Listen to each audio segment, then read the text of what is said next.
Coming up this week on Beyond the Vibe, we're joined by Blaze Bayley. We ended up in a caravan on a little bit of land that my grandfather owned. So there's no running water. We didn't have a TV. We had a radio, and my mum always had a record player or something to play music. We started working nights in a hotel, night porter, checking in the late guests. How ironic, since for a good number of years, I would be living in hotels and checking in constantly, that I started my career on the other side of the desk. So, and I would finish work in the morning about 9, 10 o'clock, then go into Birmingham, go to Birmingham Odeon, see what was on, and buy a ticket for anybody remotely rock. I was in the room, you did 10 songs that were always in the set list. Trooper, and then waiting in my cold said, fear of the dark, fear of the dark.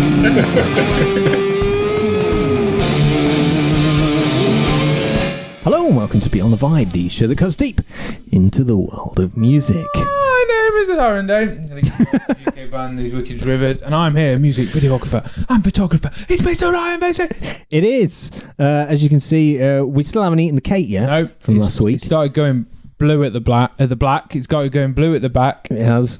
But yes, as we revealed in last week's episode, we are joined this week by Blaze Bayley. A bit more energy when you've been hanging around with Blaze. I know. I want to jump through a window, and scream my own name. I know. I got so excited last week that I screamed at the camera. Never done that before. And he sang. I know. Anna sang as well. Going to his head, and he even had any of it. The aroma. Imagine what he's going to be like when he eats it. I know, but yes, we have an awesome chat with Blaze coming up. Blaze is so good, so good. Full of energy. A walking meme.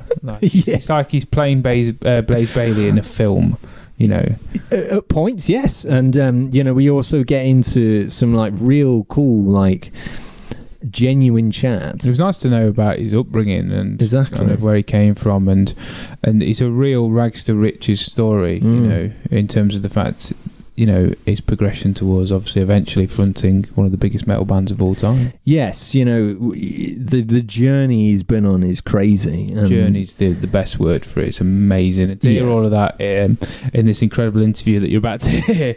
Yes, is amazing. And you can hear that now. So we're here with the wonderful Blaze Bayley.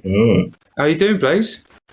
I'm doing all right. I've had this COVID thing, and I've double jabbed and everything, but I had to miss a couple of festivals, Planet Rockstock, and that's difficult. And it kind of hanging on. I managed to do 4 of my own shows, really good, and then after it's like, I feel like I'm back with a cold and a nasty thing. So it's kind of up and down. So I'm looking forward to the weekend. I'm starting to feel a lot better now. Max dosed on the Lemsips and all of that. So I think it's going to be a good weekend. I'm in Peterborough Friday, and Saturday I'm in KK Steel Mill in Wolverhampton. So it's very, very exciting. It's going to be a great finish to the dates this year, which at one point we thought, will there be any live shows ever again? And, we'll feel very, very privileged and lucky that we've had these shows over the summer, and the last 4 that we did a couple of weekends ago, and we've only lost in the UK. We've only lost 2 shows. So feel to COVID. So feel very, very lucky about that. So very excited about the weekend on Spotify. Of course, it's the wrap up. In November, and unbelievable news. It's my #1 album for many, many fans. It's been shared more than any other album. And one of the statistics is 999% improvement on people adding it to the playlist. So it's in best Spotify statistic in I don't know, we'll say ages. That's only like 3 years being on Spotify, isn't it? So yeah, it's absolutely great, and that you can see, you know, I'm amongst people have got me on their yearly roundups, and I'm number 1, number 2, number 3 in so many. So it's absolutely fantastic. We never thought that the album would mean so much to so many people, but when we started it, we wanted to do something positive. I said to Chris Appleton, co-producer and co-writer on the album, we always talk, what kind of album would we like to end up with? That's our style. We don't just go, oh, okay, well, maybe we'd like the energy of this and some of the melody of that and these couple of albums. And so we came back from South America. Wonderful tour there in Paris at Charles de Gaulle to change the flights to get back to Manchester, England, and all the people masked up, warnings about COVID and all of this. And then we did, I think, Burfest, I think it was, in London, sold out, and it was an incredible, incredible show. And I think that was one of the last live performances ever in the history of the world at that time. You know, obviously exaggerating for dramatic effect. One of the last live performances in Europe, perhaps. When it's, you know, obviously I'm saying in the history of the world to give it the gravitas that it deserves. And we were always going to have the writing, bit of rehearsal, the writing, a couple of gigs, writing, a festival, couple of weeks touring, a bit more, and slowly, bang, that festival's postponed. Oh, well, we got 3 more days then. Bang, that oh, that's another 3 days we've got. Bang, those 2 weeks are gone. Oh. And slowly, it just became, from March, it just became about making the album, writing the songs and making the album. And I don't remember any time when I've had this massive chunk of time when it was just about the album and recording. There's always something to fit in, or, you know, that you've got to do this, then go back to the mixing or something. So it gave us this kind of cooking time where not only you had more days to work on it, you had more days away from it. So we'd go back to it after 15 days, not listening to it. We had that luxury, go back and go, wow, this is incredible. This song, did we write that? And then, oh, that song is awful, and that can't go on the album like that. The week before, we loved it. Yeah. And then he's turning to me, Chris, he's going, this song will be good when we get the right chorus. I'm going, that is the chorus. He's going, I don't think so. I'm like, what? And I'm going, well, I don't think you should. Oh, man. So, but we had time to fix things and go through things. And in the end, it had to be positive, because my fans over the years, man, through thick and thin, through good times and bad, when I haven't been at my best and I've still gone out there and I've asked people to buy T-shirts and tickets, my fans have stuck by me. And I felt, you know what, people have been waiting more than 2 years for the new Blaze Bayley album. I'm their favourite singer, and when they get that album, they have to go, oh, I've got my Blaze album and it's good. Oh, thank goodness. Oh, yeah. And that's what I needed. And all of that time, Chris and I were going, well, Is that the right lyric to go there? Does this chord really lift that section? Or does it, is that the best thing to have there? Should this be open? Should the melody continue or should it be open? All of these little things and no, that's too dour. That doesn't take us to the place. We don't want to finish up there. We want to do this. So every song, bit by bit, went through. We got the ideas on the whiteboard, and the revelation that we had early on is things have improved for me, largely because of a wonderful manager that I've got.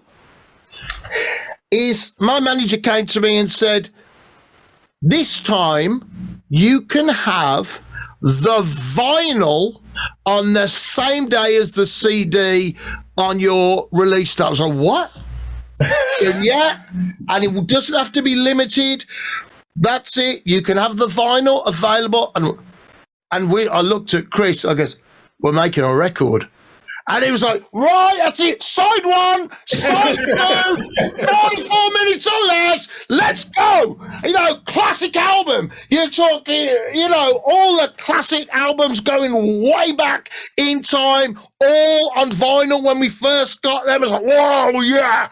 So, man, it was fantastic. It was so exciting. Oh, what's going to be the end of side one? And then it's going to, oh, man, it was just wonderful. Wonderful. So that gave us loads more energy as well to get through it. And sadly, because of all the problems in the world, then everything got delayed. We still made our online electronic distribution on Spotify and Apple and everywhere else on the release date, but the vinyl, the factory absolutely had problems. Everybody got COVID there. And then we had problems with the CDs for the same reason. So we did make our release date. Then the vinyl, we had to ask people to wait nearly 3 months before they got it after release date. Oh, man, absolutely horrible. But we did it, and it's out there, and it just looks fantastic. Oh, we love a gatefold. Gatefold! And you get in it, right? All the lyrics are in here with little thing about the band, all like photos of it. It's fantastic. Fantastic. I'm a dreamer, but I'm not the only one.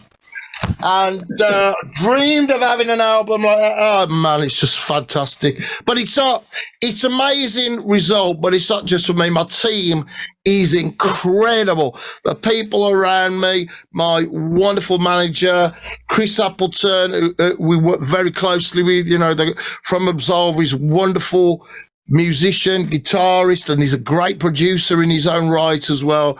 So, and my fans, man, my wonderful, wonderful fans who supported me.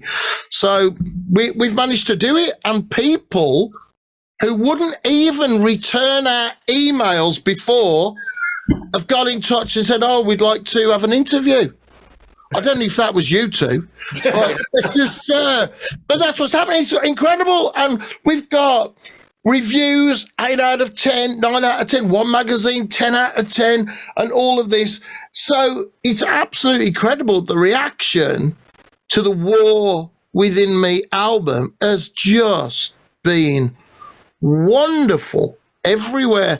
I suppose the best thing, the most gratifying one for me is so many of my fans that hardcore right through from Wolfsbane, Live Fast, Die Fast, right through to now, and people have got every Blaze album, everything I've done, say, this is probably your best album. Well, I'm so old. I started so long ago that if people are saying this is my best album, wow, that's great for the future, isn't it? And we've been playing the songs live in the UK, and they've just gone down so well. It's been absolutely brilliant.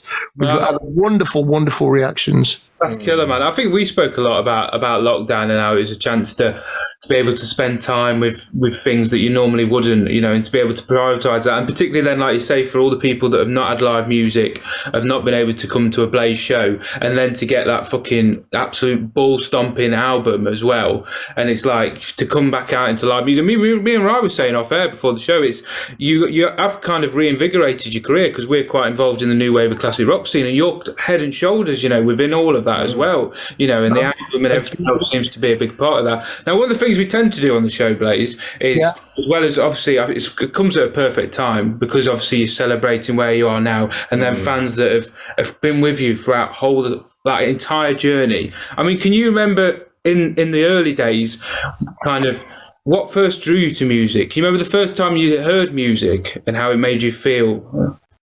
Well, my mom, my parents were divorced at around when I was around 3.5, something like that, 4, and we ended up in a caravan on a little bit of land that my grandfather owned. So there's no running water, and it's a chemical toilet outside and a cesspit, and we didn't have a TV. We had a radio, and my mum always had a record player or something to play music with. And she had quite a, varied taste in music. So I read a lot and would listen to the radio a lot. And my mum she got everything from reggae, show tunes, the Beatles, things in the charts. Every week then it was a top 40 rundown and stuff like that. So that was it. As I think about 9, I started 8, 9, I started to become aware of music. My grandmother was a fan of Mario Lanza, the fantastic tenor of his day that became a movie star, and big voices like this. So that's when I started to become aware of music. I'm not a naturally talented musician or singer, and I liked to perform. I knew that, tried getting to school plays and everything. Then when I went to the secondary school, then I tried to join the choir, and that lasted about 3 weeks, and then they said, "You're too loud," I think, which was a kind way of saying you're bloody awful, So, and it was a time, I'm so lucky. At the time that I was getting into music, there was so much what you and I would call wonderful music. The Sex Pistols were just coming out, and God Save the, Never Mind the Bollocks was out, and it was very dangerous. We're at school, to listen to the Sex Pistols. They were banned from the radio, all of that. Oh man, it was fantastic. And then you'd have a thing, Motorhead would get in the top 40 rundown. They didn't play our music on the radio, but on that Sunday, man, if our bands were in the charts, they were on the radio. And here we were with our little cassette recorders getting, fantastic. The Same comes out, and Black Sabbath first album I started listening to. At the same time, I'm listening to my mum's record collection and listening, we had Sweet in the charts. I had Queen records. My mum had all the Beatles stuff and everything like that. So all of this and punk is jumbling round, and I think I'm so lucky to have been around then. Of course, there was absolutely shit pop, but that's the same for every single generation and era. There will always be, for every Iron Maiden and Motorhead, there will be a Bananarama. That's just normal. Listen to some music from 1992, and I was from 1982. I was thinking, I wonder what's. It was awful, man, awful.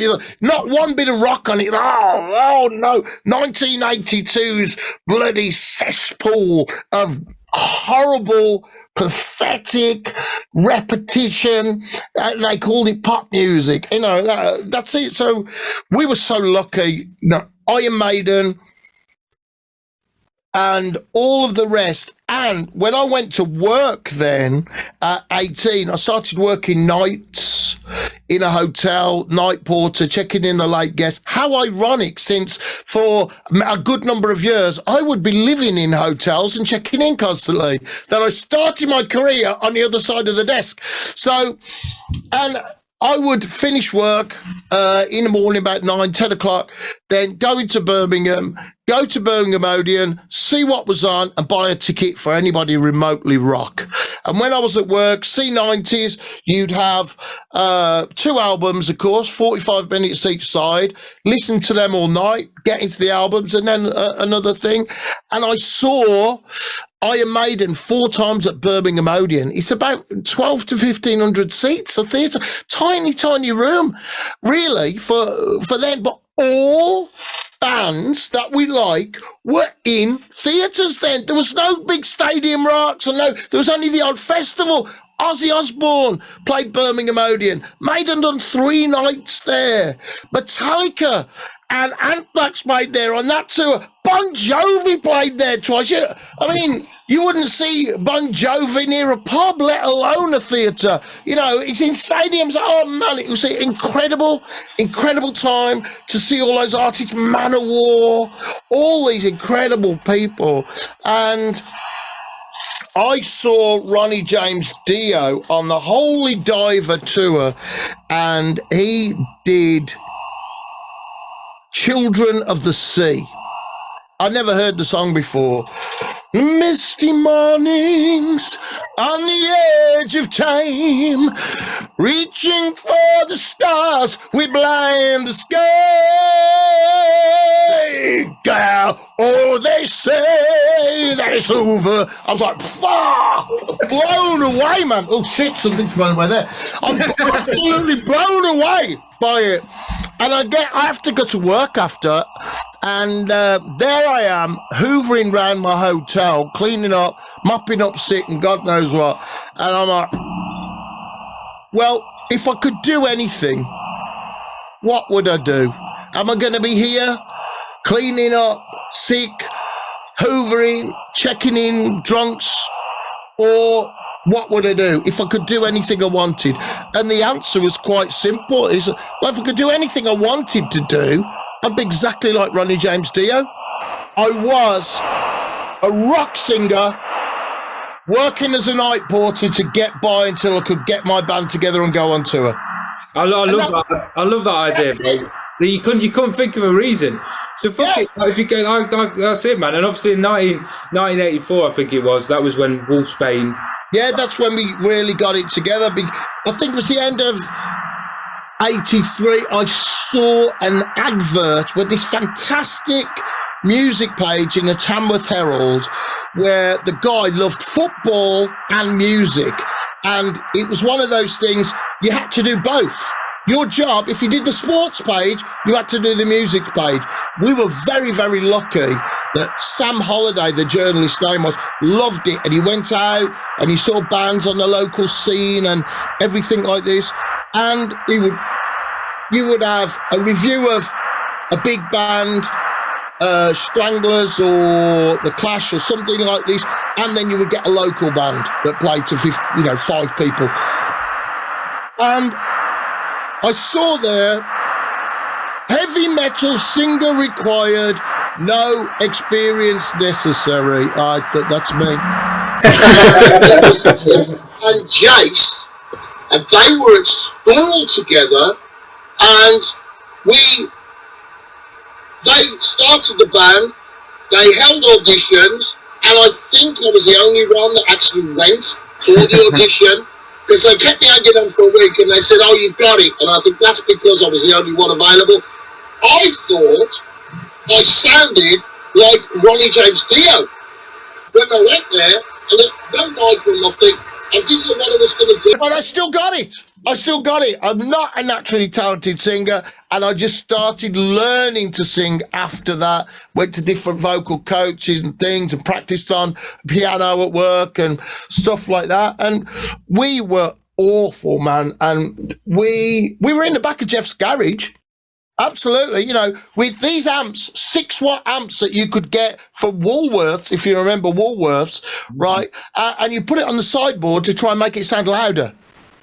And obviously no mics, no nothing. And what we did was we were so bad that we thought, you know what, we won't play covers because everybody will see that we don't really know what we're doing and we'll be getting it wrong. We'll do originals. And if we get 10 original songs together, we can do a gig because nobody will know if it's right or wrong. As long as we start at the same time and finish at the same time, people will just think that's how we sound. Not like, what, you know what I mean? As long as the guitars are in tune. So, and that's what we did. And we just stuck together. And we got better. We all worked really hard on my voice, on the guitar. Jace Edwards, he's a virtuoso, man. He should be known. He should be right up there, known for what he does, his creativity and the sounds he gets. Jeff Haitley is a great songwriter, and you know he's bass skills, but he's a very accomplished guitarist as well. Steve Danger, his style with his groove and everything like that, and we just stuck together, and you know that was it. We managed to get somewhere, and then years later, grunge was against us. A lot of things, the fashion was against us, a lot of things. British press turned on us as well, and that was it. But I was very, very lucky. I managed to have an audition for Iron Maiden, and that was an incredible experience. I don't know why they chose me. I mean, they had 1,500 tapes in. They auditioned 12 different guys that I know of, and they chose me. And I think maybe if you listen to the X Factor album, and then you go and you listen to No Prayer for the Dying and Fear of the Dark, my voice is very, very different to what Bruce was doing at that time. And the X Factor and Virtual 11 really mark a turning point towards a progressive era of Iron Maiden. Yeah. Definitely. And I think that's it. I think I got it because my voice was different. And Steve Harris said to me, he said, there's something in your voice that I just didn't hear in Wolfsbane, but when you were supporting us on the tour, I heard something. I thought I really would love to have that in a song. And anyway, that was it. It's I was lucky with the audition, and well, I was in the room. You did 10 songs that were always in the set list. Trooper, and then waiting in my cold said, fear of the dark, and all of it, 10 songs that were always in the set almost. And anyway, I knew all the drum fills, obviously a massive Iron Maiden fan before that, and got through that, and then I had a call back to go, so, well, we're going to try you in the studio. We're going to record your voice, see what you like. Because obviously you might be able to get through the rehearsal type of thing, but what are you going to be like recorded? You know, I'd made a couple of albums by then, so I felt confident. But they said, well, we'll see what you like on tape, because some people are absolutely dreadful. Yeah. Anyway, I was doing the thing, and I said to Steve Harris, I said, will I be able to get a tape of this? Will I be able to, you know, my audition tape? Will I be able to get it? He goes, no, but I'll send you a tape of the bloke who does get it. What? Bastard. So I never did get that tape though. So that was it. And there was no music written for the X Factor at all. Nothing was there. Nothing was prepared. And Steve Harris said, right, I don't care who writes the music, just has to be bloody good music. Has to be great. Doesn't matter where it comes from. That's it. And that was it. I worked with Steve and Yannick and Dave and the guys, and we came up with some great stuff, in my opinion. We had a top 10 single around the world with Man on the Edge, Top of the Pops twice. So a fantastic, fantastic achievement for me. And then started my solo career with the Silicon Messiah album, which is absolute for me. You know, my opinion, from making like 15, 17 albums in my career, something like that. My opinion, what a just fantastic, fantastic album. Utterly wonderful production from Andy Sneaper. I think he's now in Judas Priest. And incredible, but it was like a total flop. Absolutely flopped. The manager I had at the time didn't book a single tour date to go with the release of my new album. Oh man, it was a disaster. So it got some nice reviews, but no one knew about it. And then my next album, 10th Dimension, big concept album, great story, again, wonderful production, some great music, another flop. Nobody found it, didn't find its audience, nothing. And you know, that was it then. Blood and Belief and As Live as It Gets just didn't do anything. Do you reckon that was down to the contract? Sorry to do you, Blaze. Do you reckon that was similar to Virtual XI and X Factor a little bit, man? Do you think that was down to the timings of when they were released? And Absolutely. I think, you know what was happening? When I joined Iron Maiden, the very next month, right, EMI sold every manufacturing facility they had for vinyl, CDs, all the bits of plastic. Now, you think the bits of plastic, the vinyl, the CDs, the cassettes, that's the main income, selling those and putting them in record shops. But they thought that Napster and digital music was going to take over. Get rid of it while we can. So that's the first thing. So suddenly, all artists that have been for years relying on the money from vinyl and later CDs, that income starts to disappear. And people for years have been making so much money, putting on shows on tour, spending money like water, shows. Tours lost money, no worries, we'll make it on the CD, we'll have all of that business. And things started to change. And we had grunge, man. We had grunge. I did battle with grunge head on in fucking Seattle. All right? I was there in Seattle playing in front of people that looked at us like we were dinosaurs about to die. Like, oh, we're going to see them. It'll probably be the last Iron Maiden tour ever. And there's about 100 fans, 200 fans here who are like, no, this is Iron Maiden.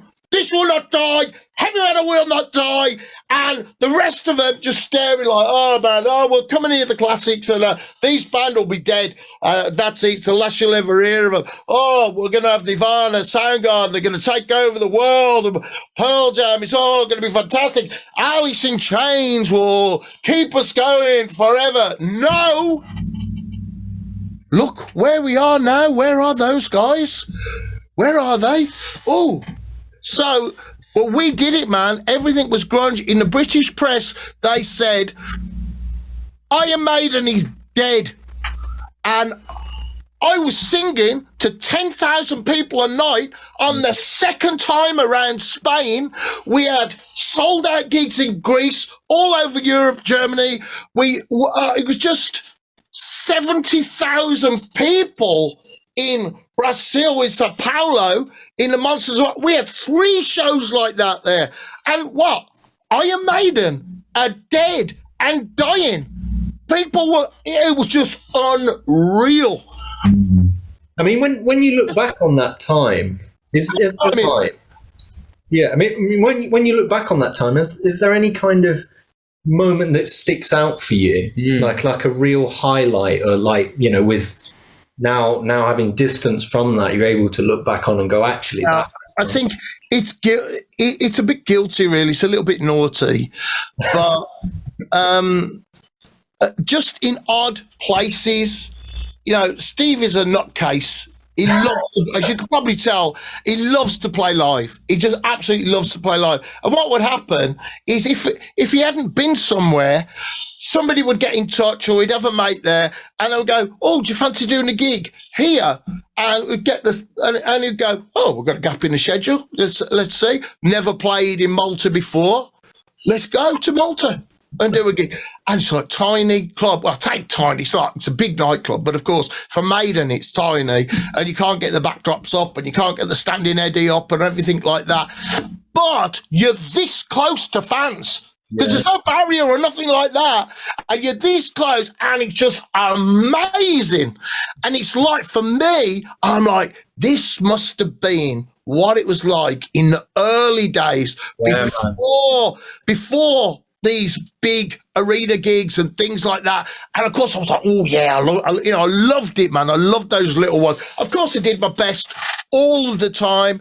It is like going to the Premiership and then the Champions League, and then the mentality that is there, and what soaked in to me over the time is every gig is like the World Cup final. You're playing for England. You must win. And that's why Iron Maiden have stayed at the top. And I've taken that into my own work and my own band. And I've gone, look, lads, our worst gig has to be a good gig. That's it. That's where we are. If you lose it in a moment, you don't let that moment drag you back. You stay in this moment and get this right. And fucking, I've done this shit. Oh shit, I've got that wrong. Oh bastard. But you stay there. Stay in that moment. And you get to the end of the gig and you're like, oh, for fuck's sake, I'm so glad it's over. And you've hung on. You've hung on all the time. Just, shit, bollocks, assholes, right, bastard. All of them. Oh, fuck, lyrics gone. Oh, shit, backwards lyric. Oh, no, what's the lyric? Maybe they know the lyric. Like this. He gets you, oh, no. But you've done your best for the fans, and people will come up and say, that was a great gig. I really enjoyed that. You're the best band I've ever seen here. And things like this. Oh, man. But that's because the bar is up here, because that's where it is for all the top bands. Maiden and everybody else that's up there. The reason they're there in the Premiership and in the Champions League is because nothing's taken for granted. And so when I was doing those smaller gigs, just a couple of times, maybe 5 in my whole time in Iron Maiden, had smaller gigs, which, say smaller, be 500 people, so it's a bigger gig for me personally now. Man, it was just great. Absolutely great. And there was one really tiny one. I don't know how it happened, but in Phoenix, Arizona, tiny one. And we were in the round. It's a very small theatre. Can't have been more than 500 people. No barrier whatsoever. Eddie was just standing up behind us, no backdrops, hanging over the kit like this. The whole gig didn't walk nowhere, right? And he's like, I'm like, fucking hell.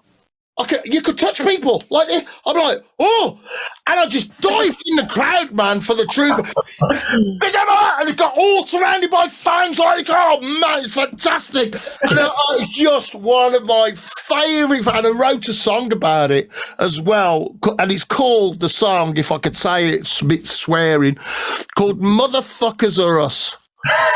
And it was just the most unexpected and wonderful experience to be close to the fans and be accepted. It was just incredible. And God was the opening band.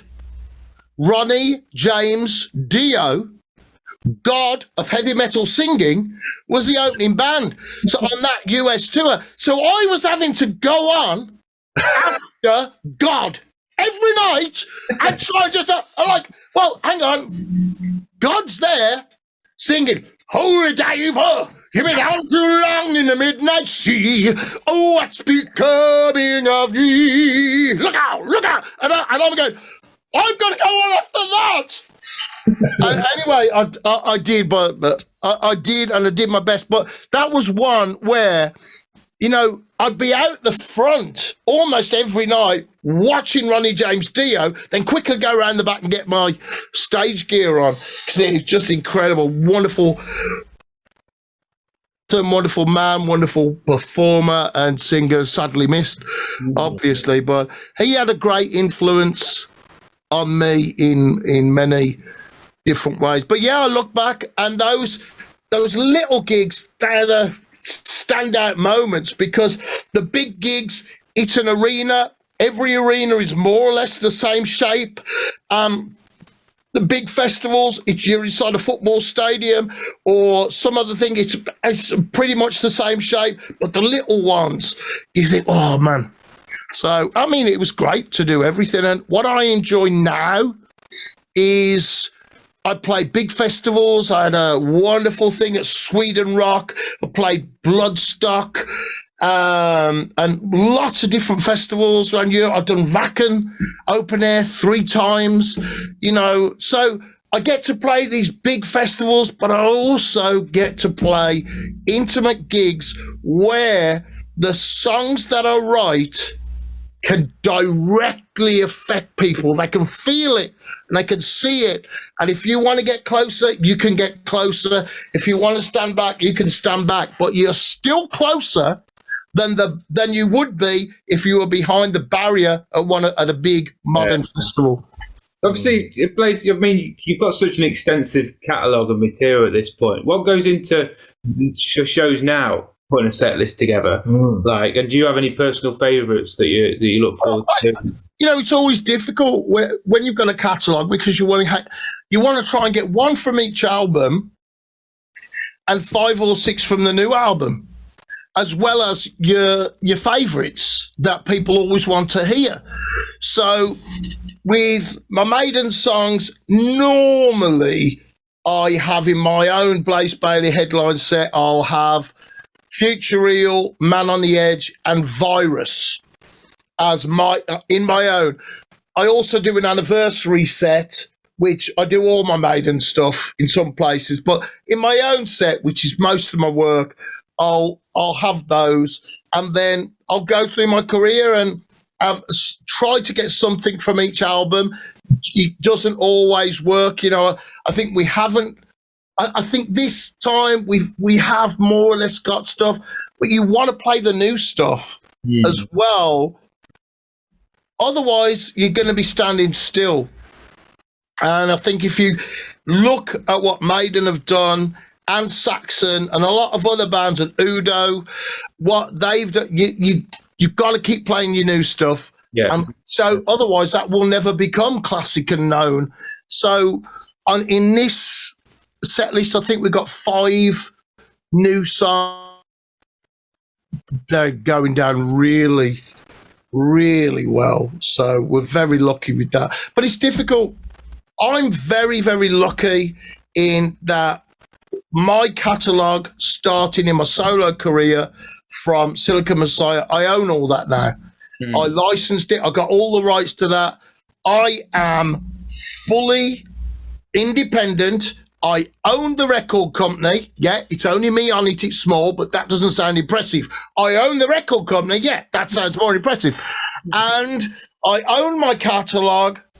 I'm the producer of the album, along with Chris Appleton, my working, you know, my colleague. And so it's a really good place. And the people that support me are my fans. Not random strangers, but people who actually care about the music and care, right, well, support Blaze. I want to hear what he's going to come up with next. Right, I'll go out, I'll get the T-shirt, I'll buy the album in advance, I'll do all of this. And that's the thing that's really really made it. I have a wonderful team, a small team that work their guts out. It's an up at dawn, pride swallowing siege at times to work with Blaze Bayley, but they do it and they get me in all sorts of places, and I've been able to make probably the best album of my career. And through all of that, I've had a lot of help. It's not just down to me. I've had lots and lots of help. I've had lots of good luck. But the single most important thing, I've had support of incredible fans through thick and thin, through good and bad. My fans have been there for me and bought my records and bought my gig tickets and bought my T-shirts and turned up for me when I really needed it. And I'm incredibly, incredibly lucky and grateful to my fans for supporting me. I'm living my dream. I'm a professional, that's full-time professional heavy metal singer. I've got that dream. When I was 18, after I saw Ronnie James Dio, that's what I dreamed of, and here I am. A full-time professional heavy metal singer, and I'm independent, making my own music that I want to make with no input from anybody outside my band and my team. And it's incredible. The amount of people, thousands of musicians that struggle and would love to be in a situation where they could make a living from their music. I mean, thousands of people around the world that love music and would like it to be their job. I'm so lucky that for me, it's worked. And I'm incredibly grateful to the people who've made that happen for me. No, that's killer, man. It's awesome.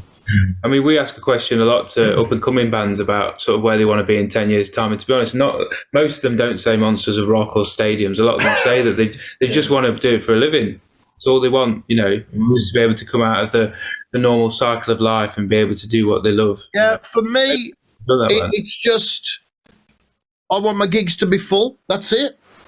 You know, and what we were doing before lockdown, old school, we were doing selling out gigs, and we could book an extra night. So we say to the local promoter in mostly independent venues, can we do 2 nights next time? Yeah, okay. And we did three of those on the last proper European tour. 2 nights in this venue, 2 nights here and 2 nights there. Incredible. Absolutely incredible. Old school, little tiny venues.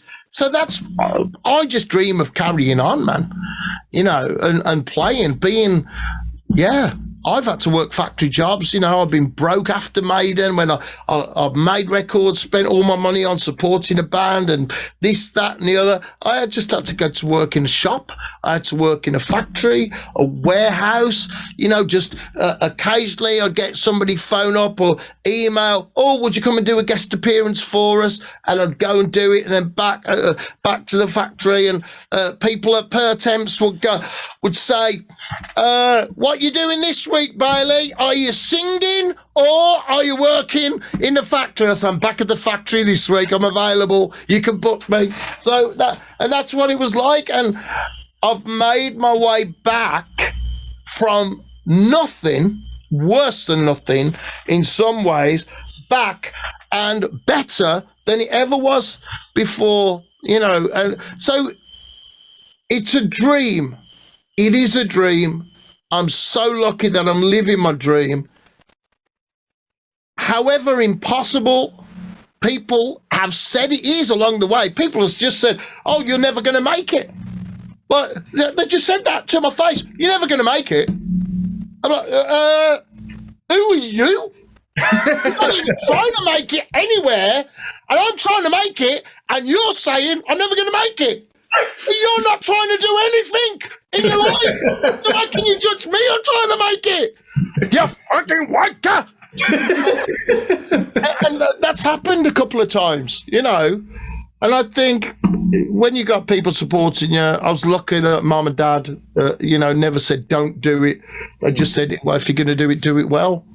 And that's it. So I'm lucky to be where I am, man. Very, very lucky. And the horribleness of the pandemic hasn't destroyed me. It's affecting me. I've got to find other things to do as well, but I'm still doing it in music and with the thing that I love. Now, we do like to kind of throw some strange questions at artists. Try it. So, hypothetically, for your next album, you've got a gun. What's that mean, hypothetically? In a needle, like injecting? You've got a gun to your head. I've got a gun to my head. Yeah, well, I watch Steven Seagal movies. Woo! Nothing affect me. Try and get a gun to my head, mate. Be back at your head. You've been told that you've got to do another genre with your next album. Yeah. What would that genre be? Like, if you've ever thought, like, I don't know. For a start, I don't understand what genres are. You tell me what is a genre and what ones. Give me some to pick from, and I'll pick one.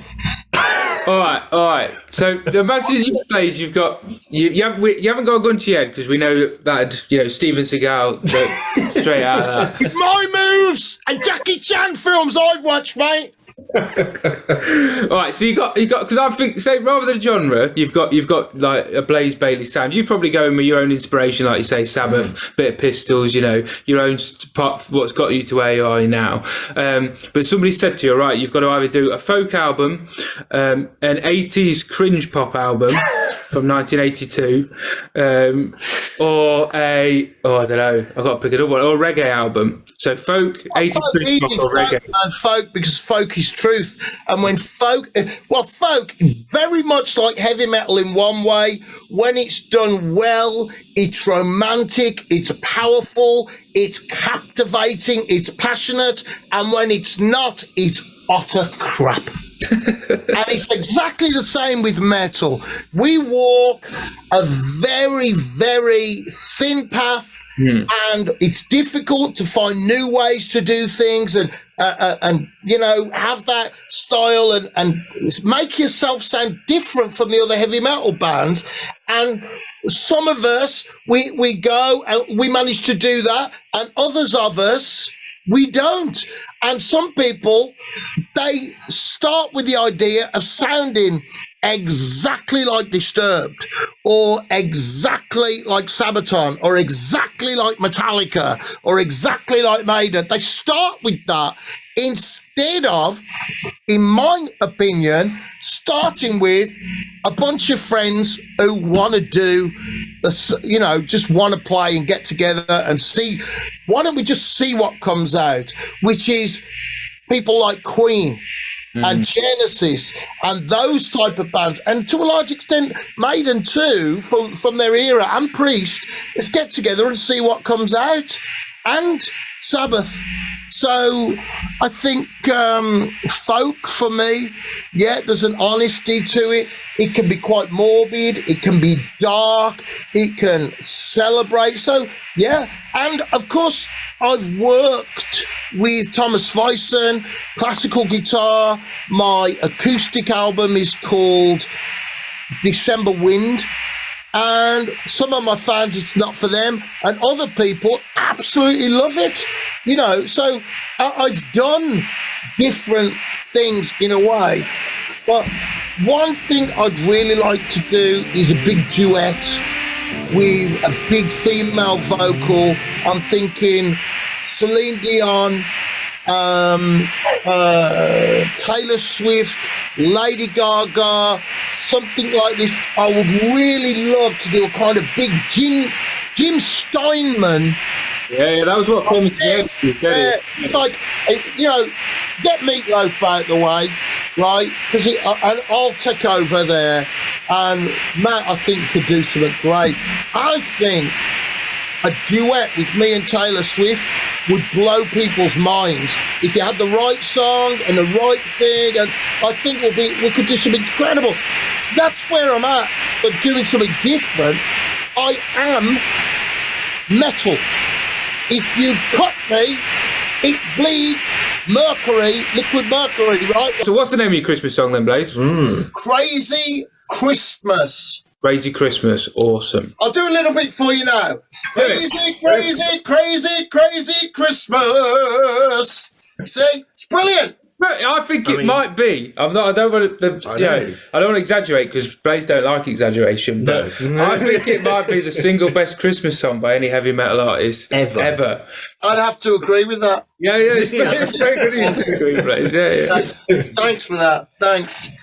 So I've always liked you two. I've always said to people. Yeah, it's meant to be, man. Interfaces apart, it's meant to be. If the interfaces weren't there, we'd have been great. To be best friends. Yeah. It's just one of those. Now, obviously, like you say, you come back from lockdown. You got that the album that came out at the start of the year, which has been so well received. And as we said before the show, like you're fucking killing it on festival bills, man, and in terms of doing the rounds and your core fan base. For that core fan base, and for people who want to check out a Blaze Bayley show, whether they're watching the show for the first time or just want to check you out, where can they come and see you? What's coming up? The last two shows this year, it's Friday and Saturday. Friday, Peterborough, and Saturday, KK Steel Mill in Wolverhampton. It's a big one. It's a Blaze Big Bash. And we got 4 bands on. It's going to be an absolutely fantastic, a wonderful venue there. I was just about to say that, mate. Awesome venue. Awesome. I don't know the last time I played Peterborough, so I'm very, very excited about that too. Fantastic. Me and the boys in the band, we love playing Wolverhampton because it's the Wolves and Birmingham just have such a fucking good fan base. People that come out to support live music, and KK's is fucking great. That'd be a killer show. Such a good energy. Yeah, 100%. Have you got anywhere else in the new year? Well, what's happening is obviously with all this blooming variants and all of this. I mean, you know what? I'm a variant. All right? I'm a variant. It's the Blaze variant, and listening to heavy metal will cure you. All right? I'm a variant now. Oh, yeah. Come on, then.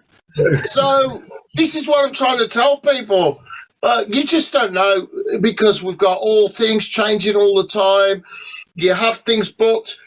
My team, what they did for my tour is they booked weekends. So if anybody went down with COVID, we'd only lose 2 or 3 shows like that. And it's worked. And we're very, very lucky that nobody did until we got to the hard. And the other one, the Planet Rock one. But until then, we were doing very, very well in our tour bubble and all of that. So next year, we've got European dates planned. We've got some festivals planned. Also, big news, new Wolfsbane album. Oh, yeah. Yes. We are back again. And, it's a reunion again. So we've had time to get together, with all the double jab stuff and everything in the studio of Jace Edwards. And we've come up with enough songs for a new album. When the 4 of us get together, it's some kind of magic happens. And that album should be ready to be released in June of next year, which is after most of my touring. We're going to try and do some Wolfsbane tour dates in June as well. Very, very exciting time that we're having. So look out for the Wolfsbane album next year. And very excited about that. I've got festivals coming up. I don't know. People are listening to this album. And a part of it, is just keeping going. And I think it was Biff Byford said this to me one time. He said, if you just keep going, eventually you get somewhere if you just don't stop. And that's what it feels like with this album. I've been very lucky to do a lot of touring. That's the thing that lockdown did for me. I'm like, I've never been at my home for as long at any time in my life. So this is where I live then. And there's no bag in the hallway. Normally I keep my tour bag, come back, laundry, back in, ready to go. No bagging up. That was really weird. So getting used to being at home and being in one place was a different way to look at it. And now it seems that people go, oh, Blaze is still going. Oh, his new album's good. Oh, why didn't we get him on then? And it seems to be happening. I got some very, very cool festivals next year. And that's really nice. It's killer, man. Killer. One question that we like to finish on. Of course, you've toured with lots of amazing people over the years. But if you could tour with one band from the past and one band from the present, who would they be? I would tour with Sabaton now, because a lovely bunch of lads. I know them, really great. We'd have a great time. So if it was now, it would be Sabaton. And if it was the past, I think it would be The Who. Okay, cool. No, because, man, that must have been, just crazy. The music that they came up with, so different to everything else that was going out there. A very special time in music that they were able to do that. But the energy that they had back in the day, wow, man, I don't know what it would have been like, but if you're the opening band for The Who every night on the tour, something's going to happen with the amount of energy that got off. If I'm doing my own stuff, or it was Wolfsbane that was supporting, or whatever, or I think, I've got a few catchy songs that might get through to some of the crowd there. Back in them Who days, might have got bottled off, but that's happened to me before. I'm not worried about it. I mean, it's my reaction times, Bottle, forget about it. Bottle, forget about. So we've got. It's one of the most varied the gig list we've got. Blaze. So we've got Blaze Bayley opening, then we've got Sabaton, and then we've got The Who. Yeah, that's how music used to be. When it started festivals, that's how it was. It would be all different genres of people being on. All this thing of, heavy metal festivals and this festival. It's horrible, man. It should just be music festival. Well, that's it. And I think if you're a punter going as well, you're going to get loads of variety. Do you know what I mean? You're going to learn something. You're going to test yourself. Do you know what I mean? Like you say, there might be Who fans there, never heard of Blaze Bayley. They'll walk away fans. They might throw a bottle, but either way, they're going to enjoy it. And the same thing. Well, you'll have Blaze fans come in, might have never been into The Who, might have never experienced it. Same with Sabaton. And I think that's where music's got lost over time, Blaze, a little bit. Yeah, absolutely, man. People don't want to rock up to a show and suck it in anymore. You're back in the early 80s. You say you go to a show and you just buy a ticket for the first rock band on the thing. But I do think lockdowns helped that though, man. I think me and the boys in Rivers, we went out on tour in September and we were so pleasantly surprised by how many people came out to support us. And it was like people we had never seen us before, just heard our name, similar to yourself. What's Blaze doing? I checked his album on Spotify. Oh, it's fucking killer. We'll head down to a show. And then they've got you. And I think lockdown was good for that because it made people think, fuck, I miss gigging. I miss going to shows. And there's another side to this, which has kind of from 1984 and around that era and come back around. When I started, I was very lucky. We had a really strong scene in Britain, music scene. It was us, Little Angels, Choir Boys, a lot of other people, a lot of good quality British bands. And slowly that got eroded. And now, because of unfortunate circumstances, it's, we'll get a British band in.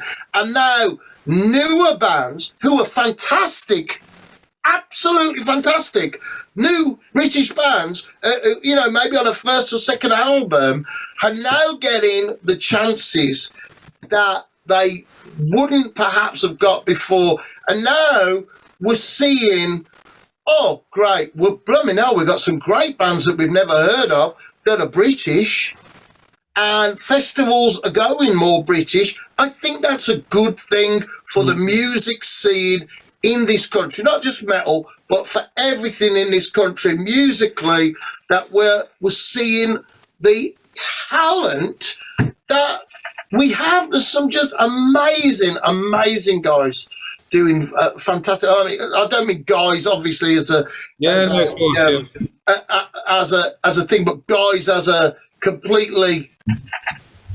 But it's nice, but it's nice, like you say as well, Blaze, that you're a big part of that as well, man. You know, and that it's come back around for yourself as well as for younger bands getting that platform. You know, Blaze, thanks ever so much for your time, man. We've really enjoyed it. You know, it's been thank you. Thanks for having me on your show. I wish you the very best of luck with your music and your show.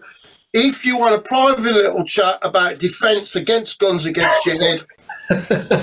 Well, thanks, guys. Wish you a Merry Christmas, and to all my fans, thank you so much for your support, and thank you from my heart. I wish everybody good health and a great Christmas and New Year. Amazing. For those that haven't checked out Blaze Bayley's new album War Within Me, make sure you check it out right now. And obviously the new Christmas single, Crazy Christmas, is it out now, Blaze? Did you say Crazy Christmas has been out for 4 years.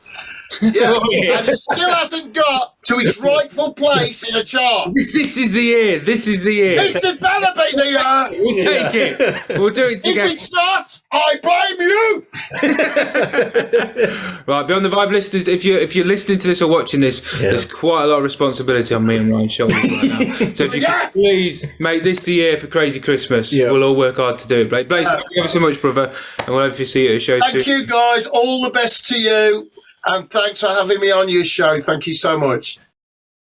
And that was, of course, Wolfsbane solo and Iron Maiden vocalist Blaze Bayley in all his almighty glory. I know. Santa Blaze, Christmassy Blaze, Blaze Claus, Blazely Claus. Yes. Blazely Claus. Blazely Claus. Why do you like Christmas, Blazely Claus? Of course. Blazely Claus.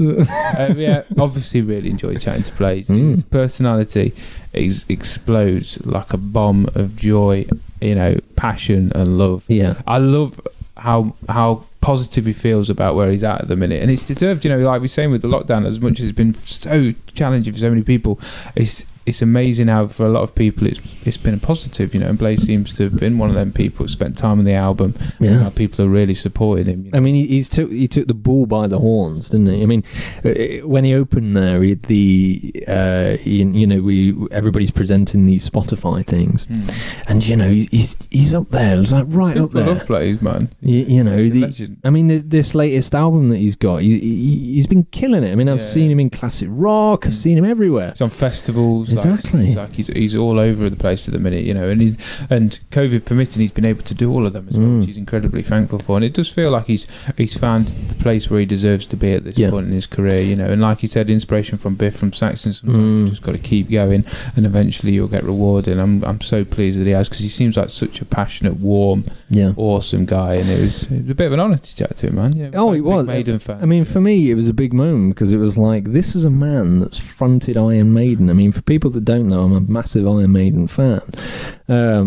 So it's crazy. I mean, the biggest thing that I took from it was when we asked him what his kind of highlight moment, you know, if he could look back and pick up, you know, just pick out something, and he didn't go with, you know, a big stadium in, I don't know, Brazil or Argentina or something. He went with the smallest gig Iron Maiden have probably ever done, particularly in the latter era. You know, it was roughly around just 500 people, and that he threw himself into the crowd. And you know, I mean, that sounds like a crazy gig, but I love that, because, you know, it shows that he thrives on that interaction with the fans. You know, that's what he really wants, and that's what he wants to take from, you know, his career. And so, you know, I thought that was an amazing thing to you know, list off as your highlight. No, I agree, and I think it's always difficult when you've fronted a a legendary band or given an opportunity like that. So people probably assume you've got some form of negativity about it. Didn't get that at all from Blaze. I just think he was so grateful to have it, gave everything he could every night whilst doing it, and was more than happy to come away from it, you know, and just thankful for the experience, knowing he gave it his all. And I think that's pure positivity well into that. And Blaze is the reason we do the vibe. Exactly. And you know, he dropped the absolute bombshell that Wolfsbane are coming back. New album. I know, new album, new year. You know, so obviously keep a lookout for that. Yes. Go and check out his current album. Christmas single, Crazy Christmas. Yeah, that's been out for a few years, but this will be the year. The year. Oh, my name's not. Anyway, Christmas. if you've enjoyed Beyond the Vibe podcast, what can people do, Ryan, to support the Vibe? Well, if you want to support us, you can like and subscribe, of course. You know, we do new videos every week, usually a podcast itself. If you want to find out what guest we have, go and follow us on Facebook. And every Wednesday from 10 a.m, we reveal what guest we have in the form of a very cool teaser trailer. We do indeed. That I've made. Absolutely no motivation. That is very cool. You know, very cool teaser trailer. I don't know who made it. Excellently edited. You know? If you don't think it's excellent, you know, please comment below. You know, and you'll get a big like from me. But yes, it's all right. But yes, of course, if you're enjoying the vibe, make sure you give us a like and subscribe, because that's what keeps us going and supports what we do. And we will see you next week.